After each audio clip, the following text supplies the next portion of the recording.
I had finally moved out of my parents' house from Boston to a small city in Idaho, Pocatello. I was offered an internship at a relatively new software gaming company called New Escape Games. Now, moving from Boston to Pocatello was a 3 day long journey in my old gray Honda Civic. The car was completely packed from the trunk to the passenger seat. There was only enough space for me to see through the rear view and side view mirrors.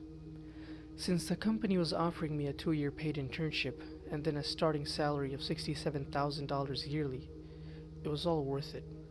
Or so I thought. You see, I moved to a rental RV which costed about $435 monthly, plus other bills. I was surprised at how cheap this was. I thought to myself, if I stay in this piece of junk for 2 years, I'd save up a lot of money. And by the time I become a full time employee, I'll be moving into a lavish house. But that was if I became a full time employee. The owner of the RVs told me that there were two others besides me who were currently living here. She also told me that all the previous people who lived there ran away without ever paying rent. I was excited and I brushed that note off because these will be my very first neighbors in my solo journey. The first few days were hectic. As I was unpacking and taking out all the furniture from all the boxes. On the fourth day, I had pretty much finished unpacking and setting up the furniture, so I decided to bake some muffins and visit my neighbors. When I reached the doorsteps of my closest neighbor, I got a whiff of a stomach-wrenching stench coming from inside the RV through an open window. It made me belch and I started to cough. Nevertheless, I decided to knock on the door. I heard movement from the inside, yet no one answered. After knocking a few more times, I decided to just move on to the other neighbor, as the stench was becoming unbearable at this point. While on my way to the other RV, I noticed through the window a man, or rather a silhouette of a man. He seemed to be staring and glaring directly at the door with the most stern and fright-inducing stare I had ever seen. I was frightened by the sight, combined with the awful stench. After I reached the second neighbor, I knocked on his door. This time, a head popped out from the window. It was a man wearing a red Hawaiian shirt with seaweed patterns. He had long, silky brown hair. Though he was scruffy, it suited his young-looking face. "Hey, boyo, what's up?" he said with an accent. Hello, sir. My name is Jerdart Thacker, and I moved into that RV a few days ago," I said while I was pointing at my RV that had green stripes between the two wheels. "What you got there?" "These are some muffins I baked as an offering to you neighbors since you will be my very first." "Oh, I see. You just moved out of your parents' house?" "Yeah, I got offered a position at the nearby gaming company." Glad to hear that, buddy. Come on in." He opened the door and let me in his humble abode. The RV was very empty on the inside. Besides the necessities, he had a table with lots of chemicals in containers and test tubes. I also saw some papers with information about a man who seemed to be 34 years old. I did not get a good look, but I remember it said clinically insane on the papers. He saw me staring at the chemicals and said that he works at a pharmacy as a pharmacist. I asked him how long he had been working there for. He said it had been 9 years. I was puzzled. Why would a man who has worked 9 years as a pharmacist be living in an RV in such humble and poor conditions? I did not ask him that, since it seemed very insensitive and inappropriate. After a few minutes of chatting, I asked where he was born. I moved here with my parents 15 years ago. I used to live in the Philippines. My parents lived separately, but some psycho broke into their house one day and killed them 3 years ago. I'm 36 now. I know I should be having a family and all, but I'm just not interested in starting something at the moment." I was shocked at how young he looked as a 36-year-old man. But then again, he is a pharmacist. I asked him about the other neighbor. He told me the man's name is Jimba Woo. He's an African American.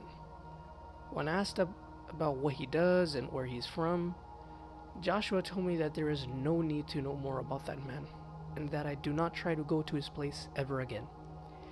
It felt as though there was something Joshua knew about the man that he did not want me finding out.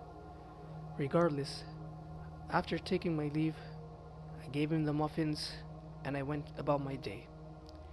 My first day at the company was going to be next Wednesday, 5 days from now. I was excited and I wanted these 5 days to go by swiftly. I had imagined myself working and building relationships at this place and becoming a successful engineer at this company. But man, I was wrong. That night, I was in my bed. I was so excited I could not sleep. It was 2:34 in the morning when I heard some footsteps, as well as the sound of metal being dragged in front of my RV. It stopped in front of my door. I was hesitant to check at first, but I thought to myself that I had moved away from my parents. Now is not the time to be a coward.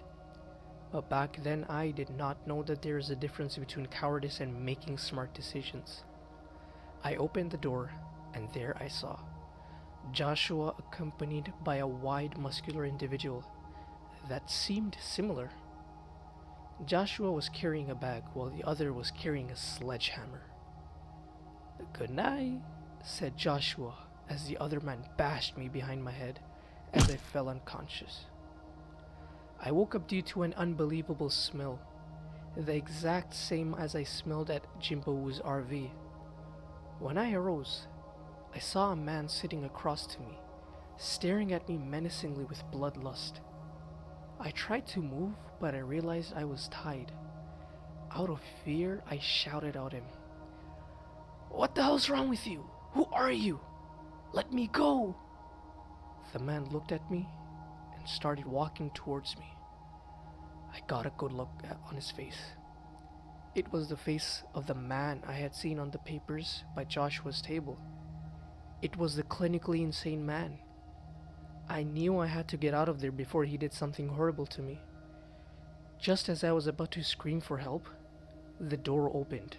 Joshua walked in with the containers and the test tubes. I called out to him and I asked him why he's doing this to me. He simply smiled at me and faced the man. "Jimbou, it is time for another game, the racing game." That is when I knew. This is the other neighbor's place. The other neighbor is the insane man. He then came in front of me and started pouring the chemicals on my hand, which started burning my skin, and eventually I could see my flesh.